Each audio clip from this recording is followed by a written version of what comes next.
और इसीलिए लोगों की इम्यूनिटी डेवलप नहीं हो सकी थी कि सिडनी में साल भर के अंदर 50% पॉपुलेशन, इनके बीच एक जंग शुरू हो गई जो आने वाले 100 सालों तक चलती गई। 3 से 75 लाख की पॉपुलेशन साल 1900 आने तक 30,000 से लेके 75,000 के बीच ही में रह गई।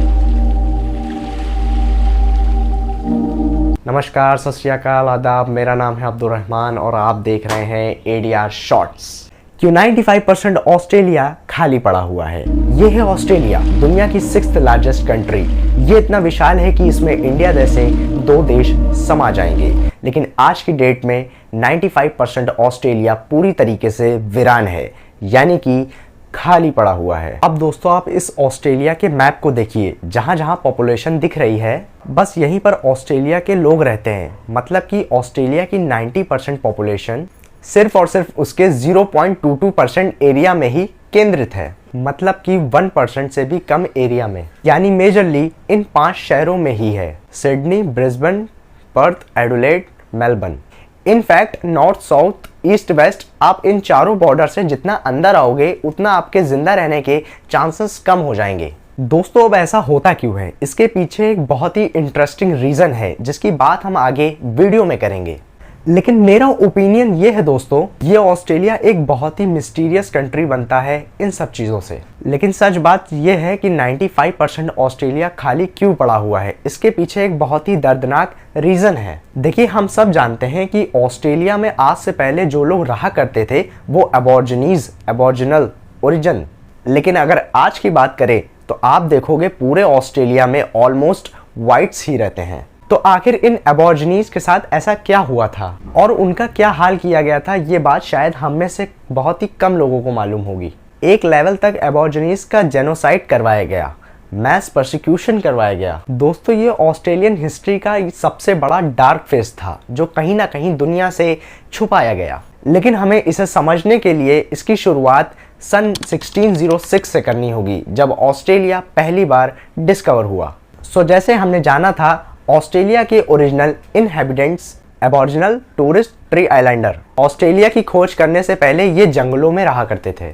दवा और हथियारों का इंतजाम भी वहीं से किया करते थे। इनके कल्चर की यूनिक बात थी कि अपनी ज़मीन को पैसों के दम पर नहीं तौला करते थे, यानी ये खुद को अपनी ज़मीन का मालिक नहीं मानते थे और इसीलिए इनके कल्चर में लैंड फेंसिंग का कोई भी कॉन्सेप्ट नहीं था। वहीं पर दूसरी तरफ 17वीं सेंचुरी वो दौर था, पूरी दुनिया में यूरोपिया ट्रेडिंग के नाम पे न्यू लैंड रिसोर्सेस को एक्सप्लॉइट करने के लिए एक्सप्लोरेशन कर रहे थे। उसी दौरान इसी मकसद के लिए इंडिया, अफ्रीका और यूएसए की खोज हुई थी। इसी बीच 26 जनवरी 1788 को कुछ ब्रिटिशर बॉटनी पे, जो एरिया मॉडर्न डे सिडनी में है, वहाँ पर लैंड किए और जैसे ही उन्हें ऑस्ट्रेलिया के इन कल्चर के बारे में पता चला कि यहाँ पर कोई भी अपना लैंड ओन नहीं करता, उन्हें इन ज़मीन में बहुत ही अच्छी अपॉर्चुनिटी दिखी। इनफैक्ट उन्होंने अपने इस न्यूली डिस्कवर लैंड को एक नया नाम भी दे दिया, टेरा न्यूलियस, यानी कि एक ऐसा लैंड जिसका कोई राजा था। इनिशियली ऑस्ट्रेलिया के लोगों ने भी ब्रिटिशर्स का बहुत फ्रेंडली वेलकम किया, पर ये अकेले बिल्कुल भी नहीं थे। ये अपने साथ अपने देश के क्रिमिनल्स, चोर, डकैत, खूनी और रेपिस्ट को लेकर आए थे और उनका फंडामेंटल मकसद बस यही था, ऑस्ट्रेलिया को ब्रिटेन की एक पीनल कॉलोनी बनाना। पीनल कॉलोनी एक ऐसी जगह होती है जहां पर सरकार अपराधियों को सजा के तौर पर भेजती है और वहां पर उनसे मजदूरी वगैरह कराती है। जैसे फॉर एग्जांपल इंडिया में ब्रिटिशर ने काला पानी बनाया।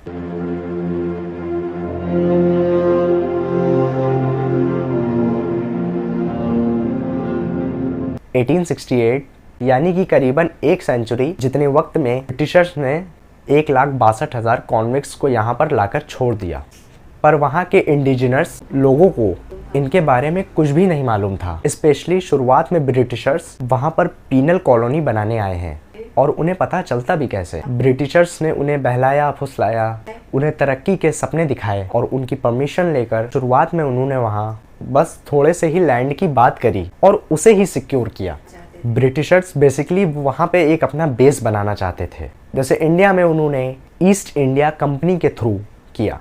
अब ब्रिटिशर्स के ऑस्ट्रेलिया आने से दो चीजें हुई। पहली तो वो अपने साथ जानलेवा बीमारियां लेकर आए, बीमारियां जिनसे अब तक ये सिक्योरिटेड नेटिव ऑस्ट्रेलियंस बिल्कुल भी इम्यून नहीं थे, जैसे for example bronchitis, fresh, measles, scarlet fever, chicken pox, small pox, whopping coughs. ये सारी बीमारियां पहले ऑस्ट्रेलिया लैंड में बिल्कुल भी नहीं थी और इसीलिए लोगों की इम्यूनिटी डेवलप नहीं हो सकी थी। और यही रीजन था कि ये तेजी से फैलने लग गई कि सिडनी में साल भर के अंदर 50% पॉपुलेशन स्मॉल पॉक्स जैसी बीमारी से मारी गई। सेम हाल था पॉर्ट फिलिप एरिया का भी, वहां पे 50% पॉपुलेशन रातों रात वाइप आउट हो गई और बीमारी की वजह से ईयर आफ्टर ईयर ये बीमारियां लोगों की जानें लेती गईं। हैरानी की बात यह है, इतना सब कुछ होते देख ब्रिटिशर्स, जिनकी वजह से ये सब बीमारियां आई थी, उस बीमारियों का इलाज इनके पास था, फिर भी उन्होंने इलाज लोगों तक नहीं पहुंचाया, उन्हें मोस्टली मरने के लिए ही छोड़ दिया। इनफैक्ट अगर दोस्तों आपको याद हो तो यही सेम चीज इंडियंस के भी साथ हुई थी। 1900 में जब इंडिया में कॉलरा, स्मॉल पॉक्स जैसी बीमारियां फैली थी, हमारे देश में 30 लाख लोगों से भी ज्यादा लोगों की जानें गई थी। ब्रिटिशर्स को इन बीमारियों का इलाज और यहाँ तक कि वैक्सीन भी मिल गई थी, लेकिन उन्होंने एक बार भी इंडियंस का इलाज नहीं किया, बस उनको मरने के लिए ही छोड़ दिया। और यही सेम चीज ऑस्ट्रेलियन इंडिजिनस लोगों के साथ हुआ। दूसरी चीज, जैसा मैंने आप लोगों को बताया था शुरुआत में, ब्रिटिशर्स ने बस थोड़ा सा ही लैंड लिया था, फिर धीरे धीरे ऑस्ट्रेलिया की जमीनें हड़पने के लिए इन्होंने फेंसिंग करना शुरू कर दिया। बस कुछ ही समय में ये लोग करन डे, होबार्ट, मेलबोर्न और ब्रिस्बेन में फैल गए। और जैसे जैसे फेंसिंग बढ़ी, ऑस्ट्रेलियन इंडिजिनस के बिल से होने वाले काम अब उन पर फोर्सफुली थोपे जाने लग गए। जिस एरियाज में ब्रिटिशर्स ने फेंसिंग करी थी, वहां का साफ पानी इस्तेमाल करने और खाने की चीजों पर पाबंदी लगा दी। वो ऑस्ट्रेलियंस की जमीनों पर जबरदस्ती उन्हीं से काम करवाने लग गए और उनके मजबूर बीवी बच्चों का रेप किया करते थे। हद तो तब हो गई जब ये प्रेग्नेंट औरतों से भी काम करवाना शुरू कर दिए।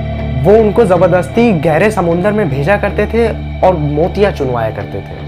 उन्हें ना उन औरतों की परवाह थी, ना उनके होने वाले बच्चों की। धीरे धीरे ये अत्याचार इतना बढ़ गया कि 1795 में ऑस्ट्रेलिया के लोगों ने बगावत कर दी। इनके बीच एक जंग शुरू हो गई जो आने वाले 100 सालों तक चलती गई। इसके बीच में छोटे बड़े कई वॉर्स भी लड़े गए। यूं तो सभी जंग तबाही लाने के लिए जानी जाती हैं। ऑस्ट्रेलिया के इस लंबी वॉर ने एक ऐसी तबाही मचाई कि वहां की 90% पॉपुलेशन एक ही झटके में खत्म हो गई। 3 से 75 लाख की पॉपुलेशन साल 1900 आने तक 30,000 से लेकर 75,000 के बीच ही में रह गई, क्योंकि लाखों की तादाद में वहां के नेटिव ऑस्ट्रेलियन मारे जा रहे थे। और ये पॉपुलेशन ड्रॉप ऑस्ट्रेलिया के इंडिजिनस लोगों का ही था। एक्चुअली में ऑस्ट्रेलिया की खोज के बाद से ही पिछले 3rd सेंचुरी से ट्रेड करने के लिए कई और देशों के लोग भी आए, जैसे जर्मन, चाइनीज, इवन जापानीज भी। और इन सब के इन्फ्लक्स के वजह से वहां का पॉपुलेशन 50 लाख तो था। उन पॉपुलेशन में से इंडिजिनस पॉपुलेशन ऑलमोस्ट 90% खत्म हो चुके थे, पर ब्रिटिशर्स यहाँ पर भी नहीं रुके। उन्होंने इस रही सही पॉपुलेशन को भी खत्म करने का रास्ता ढूंढ निकाला और वो तरकीब थी वर्ल्ड वॉर में इनको भेजना, जिसमें ब्रिटिशर्स ने ऑस्ट्रेलिया के लोगों को और अपने देश से लाए हुए कॉन्विक्ट्स और उनके परिवारों को ढकेल दिया। 1914 वर्ल्ड वॉर 1 में ब्रिटिशर्स ने हर 5 में से 1 इंसान को यूरोप लड़ने के लिए भेज दिया। और जैसा कि मैंने पहले बताया था, ब्रिटिशर्स ऑस्ट्रेलिया में आए थे उस पर कब्जा करने के लिए, उसे दूसरा ब्रिटेन बनाने के लिए। और इसीलिए उन्होंने एक इमिग्रेशन रिस्ट्रिक्शन एक्ट लाया 1901। इस एक्ट को व्हाइट ऑस्ट्रेलियन पॉलिसी भी कहते हैं। और इस एक्ट का मेन एम यही था कि ऑस्ट्रेलिया में जो भी नॉन व्हाइट्स हैं, बेसिकली जैसे एशियन इमिग्रेंट या फिर नेटिव ऑस्ट्रेलियन हो गए, उन पर रोक लगाया जा सके और ब्रिटिशर्स वहां पर रूल करें। सो अब तक जो भी हमने जाना उसे एकदम शॉर्ट्स में समझे तो ब्रिटिशर्स के आने से 2 चीजें हुई। एक, बीमारी फैली और लोग मरने लगे बड़ी तादाद में।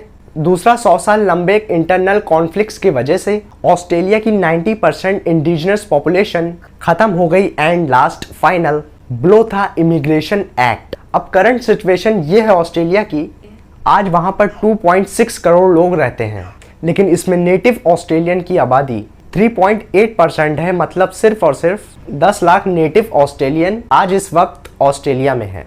ये आबादी तो एक इंडिया के एवरेज टाउन से भी कम है। तो जैसा दोस्तों हमने जाना इस वीडियो के थ्रू कि 95% ऑस्ट्रेलिया इसी वजह से खाली पड़ा हुआ है। सो दोस्तों, आज की इस वीडियो को यहीं पे करना चाहूँगा समाप्त। वीडियो अच्छी लगी हो तो वीडियो को लाइक ज़रूर करिएगा और चैनल पे नए हो तो चैनल को सब्सक्राइब करके बेल आइकन को ऑल पे सेलेक्ट कर लीजिएगा इसी तरीके की एजुकेटेड और इन्फॉर्मेटिव वीडियोज़ के लिए।